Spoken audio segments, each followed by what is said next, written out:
കുഞ്ഞിനെ പീഡനത്തിനിരയാക്കി എന്ന പ്രതി ഈ കുട്ടിയുടെ അച്ഛന്റെ അനുജൻ സമ്മതിച്ചിരിക്കുന്നു. അതുകൊണ്ടാണ് ഈ പ്രതി ലൈംഗിക വൈകൃതങ്ങൾക്ക് അടിമയാണ് എന്നുള്ള വിവരമൊക്കെയാണ് വരുന്നത്. വിവാഹിതനല്ലാത്ത ആൾ കൂടിയാണ് ഇയാൾ. ഈ കുട്ടിയുടെ അച്ഛന്റെ സഹോദരൻ വീടിന്റെ തൊട്ട് അടുത്ത് തന്നെ താമസിച്ചിരുന്നത്. ഈ കുട്ടി ഈ മരിക്കുന്നതിന്റെ തലേ ദിവസം പോലും ലൈംഗിക പീഡനത്തിന് ഇരയായിരുന്നു എന്നുള്ള വിവരങ്ങളാണ് വരുന്നത്. അമ്മയെ വീണ്ടും ചോദ്യം ചെയ്യും എന്നുള്ളൊരു വാർത്തയും ഇതിനൊക്കെ ഒപ്പം വരുന്നുണ്ട്. ഏത് തരത്തിലേക്കാണ് കേസ് കടക്കുന്നത്, എത്രത്തോളം സെൻസിറ്റീവായിട്ട് കേരള പോലീസിന് ഈ കേസ് കൈകാര്യം ചെയ്യേണ്ടി വരുന്നു എന്നുള്ളൊരു വലിയ വിഷയമൊക്കെ ഉണ്ട്. ഒരുപക്ഷെ ഇത് പല തരത്തിലേക്കുള്ള ഒരു വഴിത്തിരിവുകളിലേക്ക് കൂടിയാണ് ഈ കേസ് കടന്നുപോയത്. ആദ്യം കുട്ടിയെ കാണാതാകുന്നു. സ്വാഭാവികമായിട്ടും അത്തരം സംഭവങ്ങൾ ഇതിനു മുൻപ് ഉണ്ടായിട്ടുള്ളത് കൊണ്ട് വലിയ തരത്തിലുള്ള ഒരു ആശങ്കയിലേക്ക് കാര്യങ്ങൾ കടന്നിരുന്നു. അതിനുശേഷമാണ് കുഞ്ഞിനെ അമ്മ തന്നെ പുഴയിൽ എറിഞ്ഞു കൊന്നു എന്നുള്ള വിവരം പുറത്തു വരുന്നത്. അതിനുശേഷം ഇവർ കുടുംബ പ്രശ്നങ്ങൾ ഉണ്ടായിരുന്നു എന്നുള്ള വിവരം വരുന്നു. അതിനുശേഷം പോസ്റ്റ്മോർട്ടം റിപ്പോർട്ടിൽ ആണ് വ്യക്തമാകുന്നത് ഈ കുട്ടി പീഡനത്തിനിരയായി എന്നുള്ളത്. ഒരു പക്ഷേ ആദ്യം വന്ന റിപ്പോർട്ടിനപ്പുറത്തേക്ക് കൂടിയുള്ള വിവരങ്ങൾ പുറത്തു വരുന്നു. 1.5 വർഷമൊക്കെ ഇപ്പോൾ തന്നെ 4 വയസ്സുള്ള കുട്ടിയാണ്. ഈ 1.5 വർഷം എന്ന് പറഞ്ഞാൽ ഇത് എത്ര വയസ്സുണ്ടാകും ആ കുട്ടിക്ക്? ആ സമയത്ത് പോലും ഈ കുട്ടി പീഡനത്തിനിരയായി എന്ന് പറഞ്ഞാൽ അത് എത്രത്തോളം ലൈംഗിക വൈകൃതമുള്ള ഒരാളാണ് ഈ പ്രതി എന്നുള്ളൊരു ചോദ്യം ചോദിക്കേണ്ടതായി വരുന്നു. ഇത് നിയമത്തിനപ്പുറത്തേക്ക് മനസാക്ഷിയെ പോലും മരവിപ്പിക്കുന്ന ഒരു വാർത്ത കൂടിയാണ്. ഏത് തരത്തിലേക്ക് കേസന്വേഷണം പോകുന്നു? വരുന്ന പുതിയ വാർത്തകൾ, റിപ്പോർട്ടുകൾ ഏത് തരത്തിലാണ്?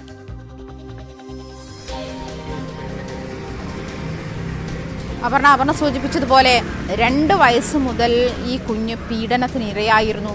അതല്ലെങ്കിൽ നമ്മൾ നേരത്തെ ചർച്ച ചെയ്തതുപോലെ സംഭവിക്കുന്നത് എന്താണ് എന്ന് മനസ്സിലാക്കാനുള്ള പ്രാപ്തി ഇപ്പോഴും ആ കുഞ്ഞിനായിട്ടുണ്ടായിരുന്നല്ല, ഈ ഏജ് ഗ്രൂപ്പിൽ പോലും ആ കുഞ്ഞിനായിട്ടുണ്ടായിരുന്നില്ല എന്നുള്ള കാര്യത്തിൽ വ്യക്തതയുള്ളപ്പോൾ ഈ 2 വയസ്സ് മുതലൊക്കെ ഒരു കുഞ്ഞിനെ പീഡിപ്പിക്കാൻ തുടങ്ങുന്ന ആളുടെ മാനസികാവസ്ഥ എന്താണ്, എത്ര ക്രൂരമാണ് എന്നുള്ള കാര്യത്തിലാണ് തിരിച്ചറിവ് വേണ്ടത് എന്നുള്ളതാണ്. അതും കുഞ്ഞിനെ പോലെ അല്ലെങ്കിൽ സ്വന്തം മകളെ പോലെ എന്നുള്ളതല്ല, മകളെ തന്നെ ഇത്തരത്തിൽ വേലി തന്നെ വിളവ് തരുന്ന ഒരു സാഹചര്യത്തിലേക്ക് പോകുന്നു. പെൺകുഞ്ഞുങ്ങളുടെ കാര്യം എന്ന് പറയുന്നത് തന്നെ അങ്ങേയറ്റം വേദനാജനകമാണ്.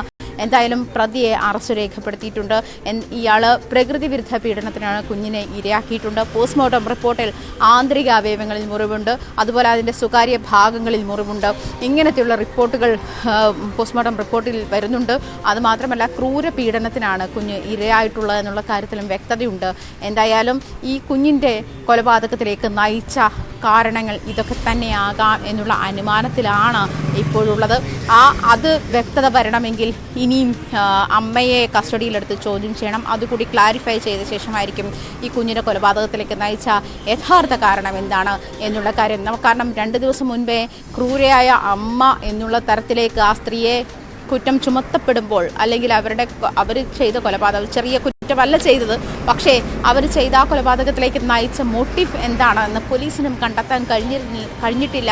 അതിൽ വ്യക്തതയില്ല എന്ന് കഴിഞ്ഞ ദിവസം റൂറൽ SP ഹേമലത പറയുമ്പോൾ നമ്മളൊക്കെ വിചാരിച്ച് പലതരത്തിലുള്ള കഥകൾ അല്ലെങ്കിൽ പലതരത്തിലുള്ള അനുമാനങ്ങളിലേക്ക് പോയിരുന്നു.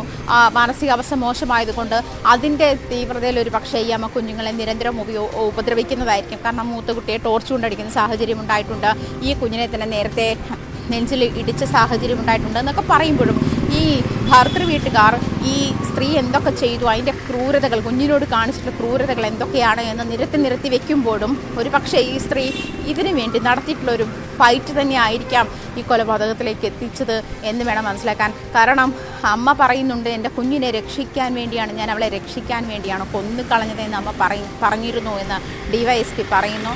അങ്ങനെ ഉള്ള ഒരു സാഹചര്യത്തിൽ കുഞ്ഞിനെ ഇങ്ങനെ രക്ഷിക്കാനാണോ, അല്ലെങ്കിൽ കുഞ്ഞിനെ രക്ഷിക്കാൻ ഇതേ ഉണ്ടായിരുന്നുള്ളൂ മാർഗം എന്നുള്ളതാണ് ആ അമ്മയുടെ മുന്നിൽ തെളിഞ്ഞത് എന്നുള്ള കാര്യത്തിലൊക്കെ ഇനിയും വ്യക്തത വരാണ്ട്. എന്തായാലും ഇന്ന് വീണ്ടും അമ്മയെ ചോദ്യം ചെയ്യും, കസ്റ്റഡിയിൽ വാങ്ങി ചോദ്യം ചെയ്യലിന് ശേഷമായിരിക്കും ഈ കാര്യത്തിൽ കൂടുതൽ വ്യക്തത വരിക. ഇന്ന് ഈ പ്രതിയെ ഇവിടെ കോടതിയിൽ ഹാജരാക്കി പോക്സോ കോടതിയിലായിരിക്കും, മൂവാറ്റുപുഴയിലോ പറവൂരിലോ അതുപോലെ എറണാകുളത്തോ പോക്സോ കോടതിയിൽ ഏതെങ്കിലും ഒന്നിലുമായിരിക്കും തുടർന്നുള്ള പ്രൊസീഡിങ്സ് നടക്കുക. എന്തായാലും നിലവിലേതെങ്കിലും ഒരു കോടതിയിൽ ഇവിടെ അത് തീരുമാനമായിട്ടുള്ള അത് പോലീസിന് തീരുമാനിക്കാമെന്നാണ് മനസ്സിലാക്കാൻ കഴിയുന്ന. കോടതിയിൽ അയാളെ ഹാജരാക്കിയ ശേഷമായിരിക്കും ബാക്കിയുള്ള നടപടിക്രമങ്ങൾ ഉണ്ടാവുക. എന്നിരുന്നാൽ പോലും കഴിഞ്ഞ ദിവസം ഒരു മിസ്സിംഗ് കേസുമായി ബന്ധപ്പെട്ട് തുടങ്ങിയ അന്വേഷണം 2 ദിവസത്തിനുള്ളിൽ പോലീസ് കണ്ടെത്തിയിരിക്കുന്ന അങ്ങേയറ്റം ഞെട്ടിക്കുന്ന വിവരങ്ങളിലേക്കാണ് ഇപ്പോൾ വെളിച്ചം വീശുന്നത്. അത് ഈ 2 ദിവസം ഈ അമ്മയെ കസ്റ്റഡിയിൽ വാങ്ങാതെ പോലീസിന് ചില കാര്യങ്ങൾ തീർക്കാനുണ്ടായിരുന്നു എന്ന് പറയുന്നിടത്ത് ഇതായിരുന്നു ഇതിലേക്ക് എത്താനായിരുന്നു പോലീസ് ഈ സകല പഴുതുകളും അടച്ച് അന്വേഷണം തുടങ്ങി വെച്ചത് ഇവിടേക്കായിരുന്നു. ഇവിടെയാണ് എത്തിച്ചേർന്നത്. യഥാർത്ഥ വില്ലൻ എവിടെയായിരുന്നു എന്നുള്ള കാര്യത്തിലാണ് വ്യക്തത വന്നിട്ടുള്ളത്. ഒരു പക്ഷേ അതിൽ കൃത്യതയില്ല, അല്ലെങ്കിൽ അത് അനുമാനം മാത്രമാണ്. ഈ തരത്തിൽ അമ്മ കുഞ്ഞിനെ നിരന്തരം പീഡിപ്പിക്കുന്നതോ അതിലേക്ക് കുഞ്ഞു പീഡനത്തിനിരയായി എന്ന് തിരിച്ചറിഞ്ഞ ഒരു മാനസികാവസ്ഥയിൽ അമ്മ ഒരു പക്ഷേ ഇതൊക്കെ വീട്ടുകാരോട് പറഞ്ഞിട്ടുണ്ടാകാം. അവരൊക്കെ ഇത് തള്ളിക്കളഞ്ഞിട്ടുണ്ടാകാം. ഈ സ്ത്രീ ഒറ്റപ്പെടുത്തിയിരുന്നു ആ സ്ത്രീയെ എന്ന ഡിവൈഎസ്പി PR രാജേഷ് കഴിഞ്ഞ ദിവസം മാധ്യമങ്ങളോട് ഓഫ് ദി റെക്കോർഡിൽ പറഞ്ഞിരുന്നു. അവർ ആ വീട്ടിൽ ഒറ്റപ്പെട്ട സ്ഥിതിയിലായിരുന്നു. ബാക്കിയുള്ള എല്ലാ കുട്ടികൾ ഉൾപ്പെടെയുള്ള എല്ലാ ആളുകളും ആ വീട്ടിലെ ആൾ, അല്ലെങ്കിൽ നിങ്ങൾ മാത്രം പുറത്തു നിന്നുള്ള ആൾ എന്നുള്ള ആറ്റിറ്റ്യൂഡിൽ തന്നെയായിരുന്നു അവരുടെ വീട്ടിലെല്ലാവരും അവരോട് ബിഹേവ് ചെയ്തിരുന്നത് എന്നുള്ള കാര്യങ്ങളൊക്കെ പറയുന്നുണ്ട്. അങ്ങനെ പറയുമ്പോഴും ഈ ഒറ്റപ്പെടുത്തൽ ഉണ്ടായത് ഒരു പക്ഷേ ഈ ആരോപണങ്ങളിൽ നിന്നായിരിക്കാം. അല്ലെങ്കിൽ ഈ കുറ്റം എന്നുള്ളതല്ല, ഈ ക്രൂരകൃത്യം അമ്മ കണ്ടെത്തിയിരുന്നിരിക്കാം. അമ്മയ്ക്കത് മനസ്സിലാകും. അമ്മയ്ക്ക് ആയി അതിനുള്ള സൊല്യൂഷൻ തേടിയതിൻ്റെ ഒടുവിലത്തെ വഴിയായിരിക്കാം ഒരു പക്ഷേ അമ്മ ഈ കുഞ്ഞിനെ എറിഞ്ഞു കൊന്നത് എന്നുള്ള തരത്തിലുള്ള നിഗമനങ്ങളാണ് ഉണ്ടാകുന്നത്. എന്തായാലും പുഴയിലേക്ക് എറിഞ്ഞു കൊന്ന ഒരു സാഹചര്യത്തിലേക്ക്, സ്വന്തം മകളെ 3.5 വയസ്സുള്ള കുഞ്ഞിനെ പുഴയിലേക്ക് എറിഞ്ഞു കൊന്നുള്ള സാഹചര്യത്തിലേക്ക് എത്തിച്ചെല്ലുമ്പോൾ തന്നെ ഈ അമ്മയുടെ ഫോണിൽ ഈ 3.5 മണിക്കൂർ, അതായത് 2.5 മണിക്കൂർ 3.5 മണിക്ക് അംഗൻവാടിയിൽ നിന്ന് കുഞ്ഞിനെ കൂട്ടിക്കൊണ്ട് വരുന്നതിനിടയിൽ 6 മണിക്കാണ് കുഞ്ഞിനെ ഇവർ മൂഴിക്കുളം പാലത്തിൽ നിന്നും പുഴയിലേക്ക് എടുത്തെറിയുന്നത്. അത്രയും സമയത്തിനുള്ളിൽ അമ്മ ആരോടൊക്കെ സംസാരിച്ചിട്ടുണ്ട്, എന്താണ് സംഭവിച്ചത് എന്നുള്ള കാര്യങ്ങൾ അറിയാനുണ്ട്. സൈബർ പോലീസും ഈ സ്പെഷ്യൽ ഇൻവെസ്റ്റിഗേഷൻ ടീമിൽ സൈബർ പോലീസിനെയും ഉൾപ്പെടുത്തിയിട്ടുണ്ട്. എന്തായാലും അത്തരം കാര്യങ്ങളൊക്കെ കൂടുതൽ വ്യക്തത വരാനുണ്ട്. ഈ പുത്തൻകുരിശ് ഡിവൈഎസ്പിയും അതുപോലെ തന്നെ ആലുവ ഡിവൈഎസ്പിയും ചേർന്നിട്ടുള്ള ഒരു ടീമാണ് അന്വേഷണ സംഘത്തിലുള്ളത്. സൈബർ പോലീസുണ്ട്.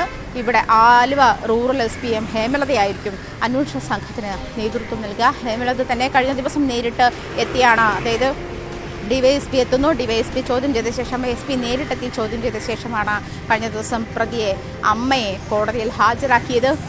അങ്ങനെ ഉള്ള ഒരു സാഹചര്യത്തിൽ ഒരു പക്ഷേ ഇത്തരം വ്യക്തതകൾ, ഇത്തരം കാര്യങ്ങളിലേക്ക് വെളിച്ചം വീശുന്ന ഉത്തരങ്ങൾ അല്ലെങ്കിൽ മൊഴി അമ്മയുടെ ഭാഗത്തു നിന്നും ഉണ്ടായിരുന്നിരിക്കാം എന്നുള്ള കാര്യത്തിലാണ് മനസ്സിലാക്കുന്നത്. അതേസമയം നേരത്തെ പറഞ്ഞതുപോലെ തന്നെ അമ്മ കുഞ്ഞിനെ മിസ്സായ സമയത്തൊക്കെ പല മൊഴികൾ ഇങ്ങനെ മാറ്റി പറയുന്നുണ്ടായിരുന്നു. കുഞ്ഞിനെ വെച്ചു മറന്നു, ആലുവ ബസ്സിൽ പോയി എന്നുള്ള അത് പോലീസിനെ കുഴയ്ക്കുന്ന തരത്തിലേക്കുള്ള പല മൊഴികൾ മാറ്റി സംസാരിച്ചിട്ട് അമ്മയ്ക്ക് മാനസികാരോഗ്യ പ്രശ്നം ഉണ്ട് എന്നുള്ള തരത്തിലുള്ള വാർത്തകൾ ആദ്യഘട്ടത്തിൽ വന്നിരുന്നു. അങ്ങനെ മൂഴിക്കുളം പാലത്തിൽ നിന്നും കുഞ്ഞിനെ പുഴയിലേക്ക് എടുത്തിട്ടു എന്ന് പറയുന്നിടത്താണ് പോലീസ് സസ്റ്റെയിൻ ചെയ്തത്. അതിനുശേഷം ആ തിരച്ചിൽ മുഴുവൻ മൂഴിക്കുളം പാലത്തിനടിയിലേക്ക്, പാലത്തിൻ്റെ 3ാമത്തെ തൂണിൻ്റെ അടിയിൽ നിന്നാണ് കുഞ്ഞിൻ്റെ മൃതദേഹം കണ്ടെടുക്കുന്നത്.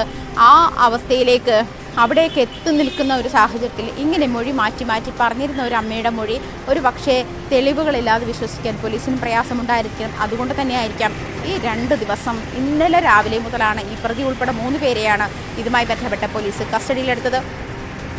അതല്ലെങ്കിൽ പോലീസിന് ഇത്തരത്തിലൊരു ക്ലാരിറ്റി ഉണ്ടായിരിക്കാം, ഇങ്ങനെ ഒരു കുറ്റകൃത്യം നടന്നിട്ടുണ്ട്, ഇങ്ങനെ ഒരു ക്രൂരകൃത്യം നടന്നിട്ടുണ്ട് എന്നുള്ള പോസ്റ്റ്മോർട്ടം റിപ്പോർട്ടിൻ്റെ അടിസ്ഥാനത്തിലാണ് പിന്നീട് ഈ 3 പേരെയും ചോദ്യം ചെയ്തത്. അതിൽ 2 പേരെ വിട്ടയച്ചിട്ടുണ്ട്. ഒടുവിൽ കുഞ്ഞിൻ്റെ അച്ഛൻ്റെ സഹോദരൻ തന്നെയാണ് ഈ ക്രൂരകൃത്യം ചെയ്തുകൊണ്ടിരുന്നത്.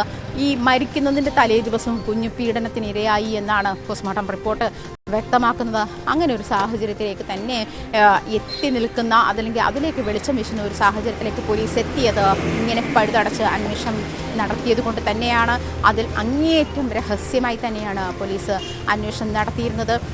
അതുമാത്രമല്ല, ഈ ഒരു കേസിൽ ഈ മൂഴിക്കുളം പാലത്തിൽ നിന്ന് കുഞ്ഞിനെ തിരയുന്നതുൾപ്പെടെ ഈ ഒരു കേസിൽ ഇതുവരെയുള്ള എല്ലാ ഡെവലപ്മെന്റ്സിനും പോലീസിന് അങ്ങേയറ്റം അഭിനന്ദനാർഹമായ നീക്കം തന്നെയാണ് ഉണ്ടായിട്ടുള്ളത്. തീർച്ചയായിട്ടും ഇനി ഈ അമ്മ ചോദ്യങ്ങൾക്ക് അധികം പ്രതികരിക്കാത്ത ഒരു നിലയിലേക്ക് അമ്മ അവരുടെ മാനസിക നിലയുമായിട്ട് ബന്ധപ്പെട്ട വിഷയങ്ങളുണ്ട്. കൃത്യമായ രീതിയിൽ ഈ കാര്യങ്ങൾ പോലീസിന് കിട്ടുന്നത് അത് ഈ പോസ്റ്റ്മോർട്ടം റിപ്പോർട്ടിൽ ഉണ്ടായിട്ടുള്ള സംശയങ്ങൾ അതല്ലാതെ അമ്മയുടെ ഭാഗത്ത് നിന്ന് കൂടുതൽ കാര്യങ്ങൾ വ്യക്തത വരുന്നുണ്ടോ? അങ്ങനെ ഒരു മാനസിക നിലയിൽ കൂടിയാണോ അവർ?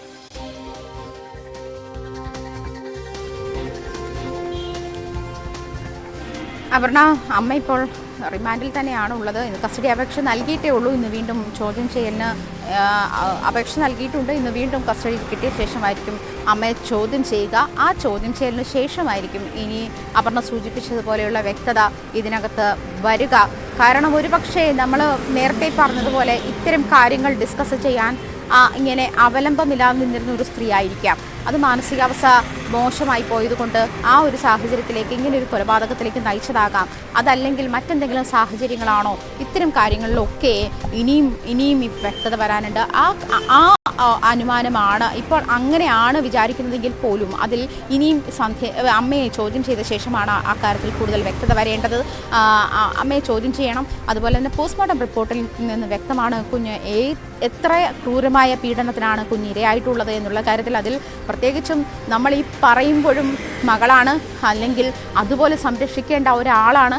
കണ്ണടച്ച് നമ്മളൊക്കെ നമ്മുടെ കുഞ്ഞുങ്ങളെ ഏൽപ്പിച്ചു പോകുന്ന കൈകളാണ് എന്നുള്ള കാര്യത്തിലാണ് ഇവിടെ ഏറ്റവും വേദനാജനകമായ കാര്യം. അതാണ് അങ്ങനെയുള്ള ഒരു അവസ്ഥയിൽ പോലും ഈ കുഞ്ഞിനെ, അതും നേരത്തെ തന്നെ അപർണ സൂചിപ്പിച്ചതുപോലെ 1.5 വർഷമായി പീഡനം തുടങ്ങിയിട്ടുണ്ടെങ്കിൽ ആ കുഞ്ഞിന് എത്ര വയസ്സുണ്ടായിരുന്നിരിക്കും? അതല്ലെങ്കിൽ ഒരു കൈക്കുഞ്ഞിനോട് പോലും ഇത്തരത്തിലുള്ള നീചമായ വികാരമുള്ള ആളുകളുടെ ഒപ്പമാണ് നമ്മുടെ കുഞ്ഞുങ്ങൾ ജീവിക്കുന്നതെന്നുള്ള വസ്തുതയാണ് പുറത്തു വരുന്നത്. ഇത്തരത്തിലുള്ള 90% പീഡനങ്ങളും കുഞ്ഞുങ്ങൾ അനുഭവിക്കുന്ന പീഡനങ്ങൾ അടുത്ത ബന്ധുക്കളിൽ നിന്നോ അതല്ലെങ്കിൽ അടുത്ത അമ്മയുടെ സുഹൃത്തോ അതല്ലെങ്കിൽ ഫാമിലിയുമായി അടുത്തറിയാവുന്ന ആളുകളിൽ നിന്നാണ് ഈ കുഞ്ഞുങ്ങൾ അനുഭവിക്കുന്നത്. ഈ പീഡോഫൈൽസിനെയൊക്കെ നമ്മൾ കണ്ടെത്തുന്നത് നമ്മുടെ തന്നെ ചുറ്റുവട്ടത്തും നമ്മുടെ തന്നെ വീടുകളിലുമാണ് എന്നുള്ള അവസ്ഥയിലേക്ക് നമ്മുടെ തന്നെ ലൈവിൻ്റെ താഴെ വരുന്ന കമൻസിൽ അമ്മമാർ പറയുന്നത് ഇങ്ങനെയാണ്: ആരെ വിശ്വസിക്കും?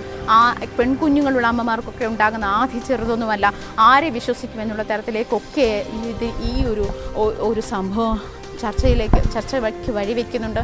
എന്നിരുന്നാൽ പോലും ഇതുണ്ടാക്കിയിരിക്കുന്ന ആശങ്ക, ഇതുണ്ടാക്കിയിരിക്കുന്ന വേദന, മനോവിഷമം ചെറുതൊന്നുമല്ല. ഇത്ര ക്രൂരമായി പോലും, അതായത് 2 വയസ്സുള്ള ഒരു കുഞ്ഞിനെ ഈ 1.5 വർഷത്തിനിടയിൽ ഇത്ര ക്രൂരമായി പ്രകൃതി വിരുദ്ധ ലൈംഗികതയ്ക്ക് കുഞ്ഞിനെ ഉപയോഗിക്കാൻ പാകത്തിന് അയാളുടെ മാനസികാവസ്ഥ അത്രയും അധപ്പതിച്ച് കഴിഞ്ഞിട്ടുണ്ട് എന്നുള്ളതാണ് ഇതിനകത്ത്. ഇപ്പോൾ എത്ര പറഞ്ഞിരുന്നാൽ പോലും, എത്ര കുറ്റകൃത്യങ്ങൾ അല്ലെങ്കിൽ എത്ര കേസുകൾ രജിസ്റ്റർ ചെയ്താലും, എത്ര പേരെ ഇത്തരം കേസുമായി ബന്ധപ്പെട്ട് അറസ്റ്റ് ചെയ്താലും, എത്ര നാണം കെടുത്തിയാലും ഇത്തരം കുറ്റകൃത്യങ്ങൾ ആവർത്തിച്ചുകൊണ്ടേയിരിക്കുന്നു എന്നുള്ളതാണ് അങ്ങേയറ്റം ഖേദകരമായ കാര്യം. ഏതായാലും കേസ് അതൊരു വലിയ വഴിത്തിരിവിലേക്ക് എത്തിയിരിക്കുന്നു. ഇനി അത് എങ്ങനെ മുന്നോട്ട് ഏത് തരത്തിലാണ് പോകുക എന്നുള്ളത് ഏതായാലും വ്യക്തമാണ്. ഈ കുട്ടി നിരന്തരം പീഡനത്തിനിരയായി.